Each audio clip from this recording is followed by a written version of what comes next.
SP9 news आप देख रहे हैं और मैं हूं आपके साथ नेहा। ग्वालियर के महाराज ज्योतिरादित्य सिंधिया और राघोगढ़ के राजा दिग्विजय सिंह के बीच 36 का रिश्ता किसी से छिपा नहीं है।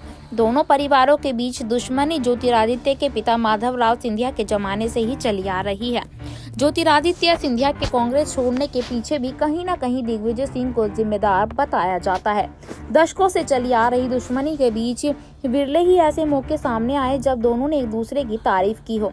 जब भी ऐसा हुआ तब वह दुश्मनी से भी बड़ी खबर बनी और एक बार तो मध्य प्रदेश में सत्ता परिवर्तन का कारण भी। साल 2008 की अगर हम बात करें तो एक मौका ऐसा आया था जब ज्योतिरादित्य गुना से लोकसभा के सांसद थे और दिग्विजय उनके संसदीय क्षेत्र में पहुंचे थे। तब दिग्विजय ने कहा था कि ज्योतिरादित्य तो पॉलिश्ड डायमंड है।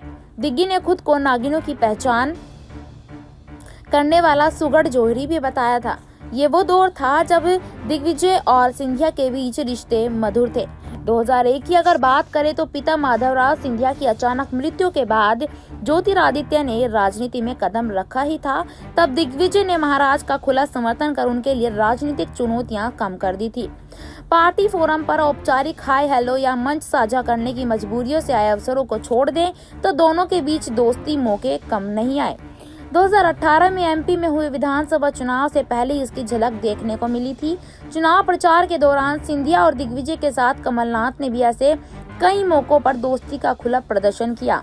तीनों ने वोटर्स को यह भरोसा दिलाने की कोशिश की कि उनके बीच पूरी एक यूनिटी है।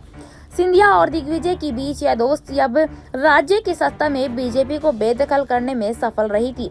15 साल बाद कांग्रेस की सत्ता में वापसी हुई थी और कमलनाथ मुख्यमंत्री बने थे। हालांकि 2018 में दोस्ती के सार्वजनिक प्रदर्शन के बीच भी कई बार मतभेद की बातें सामने आई थी। चुनाव के लिए टिकटों के बंटवारे के दौरान दोनों अपने ज्यादा से ज्यादा समर्थकों को टिकट दिलाने की कोशिश में लगे थे। इस प्रयास में दोनों के बीच कई बार भिड़ंत भी हुई थी, लेकिन अलाकमान के हस्तक्षेप से तब मामला सुलझ गया। चुनाव के नतीजे आने के बाद कमलनाथ के साथ ज्योतिरादित्य सिंधिया मुख्यमंत्री पद के प्रबल दावेदार थे।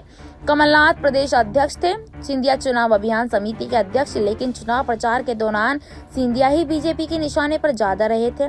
बीजेपी के रणनीतिकार को यह अंदेशा था कि सिंधिया का यूथफुल फेस वोटर्स को रिझाने में ज्यादा कारगर हो सकता है। सिंधिया इसलिए अपने को दौड़ में आगे मान रहे थे। इसी बीच अगर बता दें कि सिंधिया और दिग्विजय के बीच कटुता का एक बड़ा कारण मध्य प्रदेश के मुख्यमंत्री का पद है। 1993 में जब दिग्विजय सिंह पहली बार मुख्यमंत्री बने थे तब माधवराव भी इसके दावेदारों में शामिल थे। श्यामाचरण शुक्ल और सुभाष यादव के साथ माधवराव इसके लिए अपनी इच्छा भी जता चुके थे, लेकिन दिग्विजय ने अपने तिगड़मों से सबको चारों खाने चित कर दिया था। माधवराव खुद मुख्यमंत्री नहीं बन पाने से जितने दुखी थे, उससे कहीं ज्यादा दुख उन्हें दिग्विजय को यह कुर्सी मिलने से था।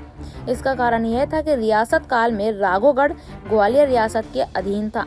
महाराज सिंधिया यह पचा नहीं पा रहे थे कि उनकी रियासत का कोई राजा पूरे प्रदेश पर राज करे। ऐसी ही ताज़ा तरीन खबरों के लिए SP9 न्यूज के साथ बने रहिएगा। धन्यवाद।